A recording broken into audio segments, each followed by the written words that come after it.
As we usher in the new year, it's becoming increasingly clear that there's an uncanny sense of unease permeating the American economy. The title of this video might seem sensationalist, but as we delve deeper into the stark realities that have been masked by reassuring economic data, you might find yourself agreeing with the sentiment. First glance, everything appears normal. Unemployment rates are low. The stock market is booming, and we're told that the economy is doing just fine. Yet, beneath this veneer of prosperity, there's a growing disconnect between the rosy economic data and the lived experiences of everyday Americans. It started as a nagging feeling, an intuition that something was not quite right. But as we began to dig deeper, we found evidence that the situation is far worse than many suspected. Alarmingly, some indicators suggest that the current economic climate might be as bad as, if not worse than, the Great Depression. One of the most striking revelations is the disproportionate rise in the cost of basic necessities compared to average salaries in the era of the Great Depression. A car cost around 46% of the average salary. Today, that figure has skyrocketed to an astonishing 85%. Similarly, housing expenses, particularly rent, have seen a dramatic increase. What used to consume 16% of one's salary during the Great Depression now takes up a whopping 42%. But it's not just large expenses that are causing concern. Day-to-day living costs too have surged alarmingly. Food prices have soared across the board, hitting hardest those who can least afford it. This means that for many, the struggle to make ends meet is becoming increasingly challenging. Yet despite these troubling trends, economists continue to paint a picture of economic stability. Why is there such a disconnect between the economic data and the financial realities of everyday Americans? Could it be that our current economic measures are out of touch with the realities faced by the majority of the population? To answer these questions, we need to understand the underlying trends shaping the current economic landscape. We also need to explore how these trends impact our daily lives and what we can do to adapt and overcome these challenging times. The intuition that something was off about the economy has been confirmed. Now it's time to delve deeper into the full reality of today's economy. This video aims to shed light on the economic insanity that's unfolding this January, and in the process, hopefully provide some insights and strategies to navigate through these turbulent times. One debt crisis unfolding. The first major issue we need to address in this unfolding economic insanity is the escalating debt crisis. It's a ticking time bomb threatening not just individual financial stability, but the very fabric of our society. America, as we know it, is sinking deeper and deeper into a quagmire of debt, and the recent surge in overdue credit card bills is merely the tip of the iceberg. The troubling reality is that a significant portion of America's population is trapped in a vicious cycle of debt. This isn't limited to just one demographic or socioeconomic group. It's a widespread issue affecting people from all walks of life. The root causes are complex and multifaceted. But the end result is clear. An alarming number of American citizens are living on the financial edge. To truly grasp the magnitude of this crisis, we need to look beyond the surface level statistics and delve into the real world implications. What does it mean when credit card bills go unpaid? It's not simply a matter of numbers on the screen. It's a sign of households struggling to make ends meet, of individuals working multiple jobs that's still unable to keep up with their financial obligations. It's a symptom of a much larger problem, rapidly eroding financial stability of the average American. But why is this happening? Why are so many Americans falling behind on their payments and spiraling into debt? The answer lies in the widening gap between income and expenses. Despite the official narrative of low inflation, the reality is starkly different when we adjust for the way inflation was calculated in the late 1970s and 1980s. If we were to use those calculations today, the real inflation rate would hover around 10%, a far cry from the lower official figures. This discrepancy has profound implications. It means that the cost of living is rising far more rapidly than most realize, outpacing wage growth and putting immense pressure on household budgets. The average paycheck is no longer enough to cover the escalating costs of housing, healthcare, education, and other basic necessities. As a result, an astounding 62% of Americans are now living paycheck to paycheck, perpetually one unexpected bill away from a financial disaster. The situation is further exacerbated by the fact that many American borrowers are nearing their credit limits. Credit cards are being maxed out, and options for additional borrowing are dwindling. This raises a serious question. What happens when the well of credit runs dry? Like what happens to individuals, families, and society as a whole when people are financially overextended and access to more credit evaporates. It's a grim scenario, but it's one we must confront head on. If we are to prevent the American dream from morphing into a nightmare of perpetual debt, addressing the root causes of this crisis is not just a matter of economic policy, it's a moral imperative. We need to have difficult conversations about income inequality, the cost of living, financial literacy, and the societal norms that perpetuate the cycle of debt. In conclusion, the debt dilemma confronting America is a critical issue that demands our attention. It's a problem that's been simmering beneath the surface for years, largely ignored or downplayed by those in power. But as the overdue credit card bills pile up and the financial strain on households intensifies, it's becoming increasingly clear that this is a crisis we can no longer afford to ignore. As we navigate through the insanity of this January, let's keep the spotlight on this issue and work towards viable solutions. Let's ensure that the American dream remains within reach for all, not just a privileged few. To American workforce realities, while the headlines may tout out strong job growth and low unemployment rates, a closer inspection reveals a different, more concerning reality. The job market as we once knew it is undergoing a seismic shift, and the implications for American workers are far from reassuring. One of the most prominent features of this shift is the rise of the gig economy. Companies like Uber and DoorDash have revolutionized the way we work, offering unprecedented flexibility and independence. However, these benefits come with a significant trade-off, a lack of stability, benefits, and steady paychecks. Gig economy jobs can be an attractive option for those looking for supplemental income or flexible work hours. However, for those relying on them as their primary source of income, the reality can be harsh. The pay can be unpredictable and often insufficient to cover basic living expenses. Furthermore, the lack of benefits such as health insurance, paid leave, and retirement plans places a significant financial burden on workers. This shift towards precarious employment is not limited to the gig economy. Traditional industries that once promised lifelong careers and pensions are shrinking, replaced by lower paying service jobs. Manufacturing jobs are being automated or outsourced, and even sectors like retail are struggling in the face of online competition. The result is a labor market characterized by instability and uncertainty, where secure, well-paying jobs are becoming increasingly scarce. This new reality is particularly challenging for young professionals entering the job market. Many graduates are starting their careers saddled with student debt, only to find themselves competing for unstable positions with low pay. The prospect of paying off their debt seems increasingly unattainable, leading to a sense of disillusionment and financial stress. As wages fail to keep pace with rising costs, many Americans are finding it increasingly difficult to make ends meet. The so-called strong job market feels anything but for those struggling to pay their bills, save for the future, or simply enjoy a decent standard of living. And the economic data may paint a rosy picture, but the lived experiences of many workers tell a different story. In light of these trends, it's crucial that we question the types of jobs being created and consider the long-term implications for current and future generations. Are we moving towards an economy where secure, well-paying jobs are the exception rather than the norm? What will this mean for income inequality, social mobility, and the well-being of American workers?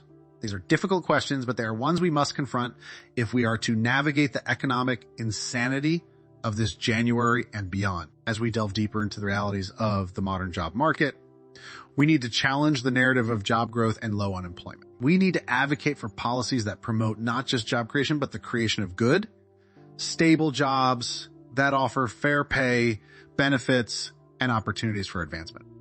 In conclusion, the shift in employment is a critical issue that demands our attention. It's a trend that's reshaping the American workforce with profound implications for our economy and society. As we navigate through the insanity of this January, we must keep a keen eye on these developments and continue to advocate for the rights and well-being of workers. Together, we can work towards an economy that truly works for all, not just a privileged few. 3, progress or peril. Machines and algorithms are taking over tasks that were once performed by humans. From manufacturing to customer service, no industry is immune to this shift. Even sectors traditionally considered safe from automation, such as fast food, are feeling the impact. Workers in these industries face a future of uncertainty as more companies turn to automation in a bid to increase efficiency and cut costs. But while the march of technology is inexorable, Its effects on our lives and livelihoods are far from predetermined. Automation is expanding into all sectors at an unprecedented rate, and there's a real risk of widespread job displacement. However, this does not necessarily mean that we are heading towards a jobless future. The benefits of technology are undeniable. Automation can boost productivity, reduce errors, and free up humans to engage in more complex, creative tasks. But these benefits come with a caveat: the need for adaptation and the acquisition of new skills. As machines take over routine tasks, workers will need to upskill or reskill to stay relevant in the changing job market. How do we prepare the current workforce for an automated world? Education and policies will play a pivotal role in this transition. We need to rethink our education system to equip students with the skills they will need in the future. Skills like critical thinking, creativity, and digital literacy. At the same time, we need policies that support lifelong learning and make it easier for workers to adapt to changes in their industries. Our decisions now will determine how well we navigate this shift. If handled correctly, automation could lead to new job opportunities and a higher quality of life for all. If mishandled, it could exacerbate inequality and leave many workers behind. Immediate attention and action are needed to address this challenge. We cannot afford to be complacent or reactive. The pace of technological change demands proactive measures. This is not just a matter of economic policy. It's a matter of social justice and human dignity. As we grapple with the double-edged sword of progress, we must also critically consider how technology can enhance our economy while maintaining the quality of life for all Americans. Automation should not be a race to the bottom, where companies compete to slash costs at the expense of workers. Instead, it should be a catalyst for creating better jobs and a more sustainable, inclusive economy. In conclusion, the rise of automation is a defining issue of our time, one that poses both challenges and opportunities. As we navigate through the insanity of this January, let's keep the spotlight on this issue and work towards solutions that benefit all, not just a privileged few. Let's embrace the promise of progress, but not at the expense of our most valuable resource, our people. For I-7 economic crisis, economists have long been painting a picture of our economic situation that isn't as dire as it seems. They point to job numbers going up, inflation rates going down, and a general sense of recovery from the aftermath of the Great Recession. However, the hard facts tell a different story, one that is increasingly difficult to ignore. Take basic necessities like housing and cars, for instance. These two factors have always constituted a significant portion of our paychecks, but their share has been steadily increasing over the years. In the past, a house would cost about 5 times an individual's annual wages. Today, that figure has shot up to 8 times. Similarly, the cost of a car used to be roughly 46% of our salary. It has ballooned to an astounding 5%. Food prices are another area of concern. They are skyrocketing at alarming rates, hitting everyone's wallets hard. Even with discounts and deals, the cost of groceries is becoming a significant burden for many households. This is not just about cutting back on luxuries. It's about struggling to afford basic, everyday necessities. Despite these glaring realities, we're told that the cost of living has improved since the Great Depression. While it's true that we've made considerable economic progress over the decades, these comparisons can be misleading. They fail to account for the significant shifts in income distribution, the rise of precarious employment, and the erosion of social safety nets. Perhaps the most disturbing aspect of this economic horror is the manipulation of inflation figures. Officially, we're told that inflation is around 3%. However, if we were to apply older methods of calculating inflation, methods that take into account the full range of living costs, we'd see a rate closer to 12%. This is a staggering discrepancy, one that has profound implications for our understanding of economic well-being. Many people are still struggling financially and living paycheck to paycheck despite the positive job numbers. This raises serious questions about the types of jobs being created and the sustainability of our current economic model. Are we becoming an economy of low-wage, precarious work? Are we heading towards a future where financial insecurity is the norm? It's time to unmask this economic horror and question the narratives that have been fed to us. We need to look beyond the headlines and delve into the reality of our situation. The numbers don't lie, and they paint a stark picture of an economy that is leaving too many people behind. We need to stay informed and vigilant in this economic climate. It's not enough to passively accept the information that's presented to us. We need to dig deeper, question assumptions, and critically engage with economic discourse. Only then can we hope to navigate the complexities of our economy and advocate for policies that promote economic justice and well-being for all. In conclusion, unmasking the economic horror is a crucial aspect of understanding the insanity hitting the U.S. Like this January, it's about challenging dominant narratives, exposing hidden realities, and striving for a more equitable and sustainable economy. As we move forward, let's keep this critical lens at the forefront of our discussions and actions. Let's ensure that our economy serves the needs of all, not just the privileged few. 5. The prosperity facade. We often hear that U.S. households hold $18 trillion in liquid assets. At first glance, this figure seems to suggest widespread affluence, but dig a little deeper and you'll find that this number is extremely misleading. The truth is, this wealth is concentrated in the hands of a very few individuals, while many Americans are struggling to make ends meet. The narrative of widespread wealth doesn't align with the lived experiences of countless Americans who live paycheck to paycheck. Many have little to no savings, and any unexpected expense can send them spiraling into debt. Despite the statistics suggesting consumer excess savings, most people's savings are shrinking, not growing. The idea that the average American has $250,000 stashed away is laughable for most people. In fact, a recent survey found that nearly half of Americans would struggle to come up with $400 in an emergency. This glaring disconnect between the narrative of wealth and the reality of financial insecurity is a cause for concern. This illusion of wealth serves to mask the harsh realities of income and wealth inequality. It creates a narrative where everyone is supposedly rich and happy, obscuring the struggles of those at the bottom of the economic ladder. This narrative serves to justify policies that favor the wealthy, under the assumption that these benefits will eventually trickle down to everyone else. But the reality is starkly different. The U.S. has one of the highest levels of income inequality among developed nations. Top 1% of households hold more wealth than the entire middle class. This isn't just about numbers. It's about the millions of people who are struggling to afford healthcare, education, housing, and other basic needs. Truth is, there's a massive wealth disparity in America that needs to be addressed. But acknowledging this reality is the first step towards finding solutions.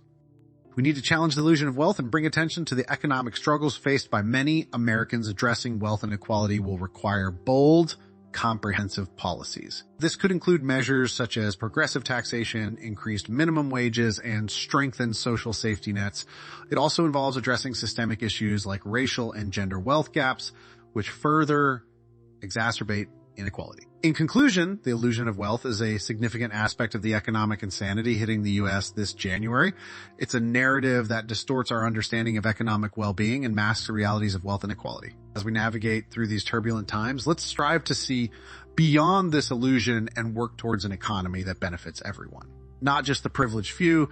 Let's ensure that the prosperity of our nation is measured not by the wealth of a few, but by the well-being of all its citizens. Exciting crisis. We've always thought of homeownership as a cornerstone of the American dream, a tangible symbol of financial stability and achievement. But for many, this dream is becoming more elusive with each passing day. Homeownership is now seen as a luxury attainable only by a few who can comfortably navigate the towering costs. Rising prices have turned the housing market into an increasingly inaccessible arena. The figures are daunting. The median price of homes continues to climb, while wages remain relatively stagnant. This widening gap between income and housing costs has left many struggling to get a foothold in the market, adding to this burden of rising interest rates, which translate into higher mortgage payments. The prospect of decades-long debt is enough to deter many from even considering homeownership. For those who take the plunge, the pressure to keep up with payments can lead to financial stress and instability. This troubling trend isn't isolated to the U.S. Our neighbors to the north, Canada, are grappling with an even more intense housing crisis. Basic affordability is under threat, leading many to question whether homeownership is becoming a privilege reserved for the elite. The implications of this shift are profound if the middle class, of traditionally the backbone of our economy, cannot afford homes. What does this say about economic stability and fairness? It raises unsettling questions about opportunities for upward mobility, not just for ourselves, but for future generations. Are we moving towards a society where the dream of homeownership is out of reach for most? These soaring prices and struggles paint a stark picture of the average American's battle to achieve what was once a standard milestone of adulthood. It serves as a wake-up call, demanding our attention and action. We need to question the policies and market dynamics that have led us here and demand better. Addressing this issue requires a holistic approach. It's not just about bringing down housing prices. It's about ensuring that wages keep pace with the cost of living. It's about making sure that interest rates don't put homeownership out of reach for average earners. And it's about creating policies that promote affordable housing and protect consumers from predatory lending practices. In conclusion, unattainable dreams is a fitting description of the economic insanity hitting the U.S. this January. Homeownership, once a common aspiration, is becoming an elusive dream for many. As we grapple with this reality, let's remember that it's not just about houses. It's about fairness, opportunity, and the kind of society we want to build. Let's strive to create an economy where dreams aren't just for the privileged few, but for everyone willing to work for them. 7. Green economics unveiled. The current environmental debate isn't just about saving the planet. It has direct implications for our wallets. Policies promoting electric vehicles and phasing out gas-powered cars are reshaping the economy in ways that affect our daily expenses. The push for greener transportation, while undoubtedly necessary for our planet's health, comes with its own set of challenges and costs. Take California, for instance. The state is leading the way in banning gas-powered vehicles, move that could potentially drive up the cost of buying an electric car. While electric vehicles of USH can indeed be cheaper to maintain due to fewer mechanical parts and the lower cost of electricity compared to gasoline, the upfront cost of EVs can be a significant barrier for many consumers. Moreover, the long-term cost of owning an electric vehicle, such as charging fees, can add up over time. At-home charging equipment and higher electricity bills can offset some of the savings gained from not having to buy gasoline. Depending on where you live and how much you drive, these costs could make owning an electric car just as expensive as driving a traditional gas-powered vehicle. The infrastructure for charging electric vehicles is still catching up to the demand. In many parts of the country, access to charging stations is limited, causing concerns for those considering long trips. The fear of running out of charge without a station in sight, often referred to as range anxiety, is a real concern for potential EV owners. The shift away from fossil fuels will also have a broader economic impact. Jobs in traditional energy sectors, particularly in regions heavily dependent on these industries, could be at risk. While the clean energy sector promises new jobs, the transition may not be smooth or fast enough to prevent economic hardship for those affected. Beyond the economic cost, there are also environmental questions to consider. Remember, that's where the electricity that powers these vehicles comes from. If it's generated from coal or natural gas, then the environmental benefits of electric vehicles are significantly diminished. Similarly, the mining required for the batteries used in electric vehicles has raised concerns about its environmental impact. In conclusion, the cost of going green is a critical aspect of the economic insanity hitting the U.S. this January. It's a complex issue with implications for our wallets, our job market, and our environment. As we navigate through this transition, it's important for everyone to understand these complexities. We need to ensure that our move towards a greener economy is not only environmentally sustainable, but also economically. Just only then can we truly realize the promise of a green economy, one that works for both our planet and its people. As we cast our gaze over the economic landscape of the U.S., the insanity we've explored throughout January paints a complex picture.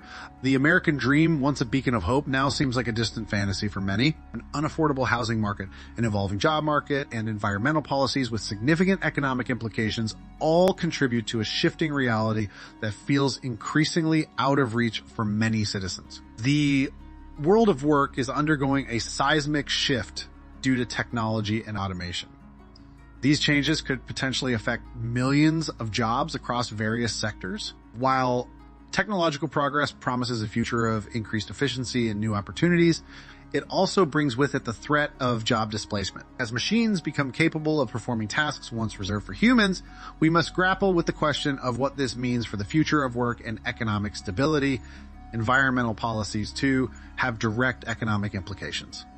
The cost of going green, while necessary for our planet's survival, can be hefty. Transitioning to cleaner energy sources, promoting electric vehicles, phasing out gas-powered cars. All these measures, while crucial, come with costs that need to be considered and managed. It's a delicate balancing act between preserving our environment and ensuring the economic well-being of our citizens. Even global economic shifts like property prices plummeting in Germany can have a ripple effect on the U.S. economy. Such international events can impact our jobs, savings, and overall economic stability. In today's interconnected world, no country is an island. We must stay informed about global economic trends and understand how they might affect us. Facing these issues head on is not just a choice, but a necessity. It's important to stay informed, critically analyze information, and understand the complexities of these economic challenges. Ignorance is not bliss when it comes to economic realities. Only by acknowledging and understanding these issues can we hope to navigate them successfully. But it's not all doom and gloom. Challenges often bring with them opportunities for growth and innovation. The housing crisis could spur new policies promoting affordable housing and fair lending practices. The evolving job market could lead to a reevaluation of our education system, emphasizing skills that align with the needs of a digital economy. The cost of going green could stimulate investment in renewable energy and sustainable practices, creating new jobs in the process. In conclusion, the economic insanity hitting the U.S. this January is a wake-up call. It's a call to pay attention, to question, to engage with the economic realities shaping our life. It's a call to action, to demand better, fair economic policies, to strive for a more equitable distribution of wealth, and to work towards an economy that serves everyone, not just the privileged few. As we face these challenges, let's remember that our collective actions shape our economic future.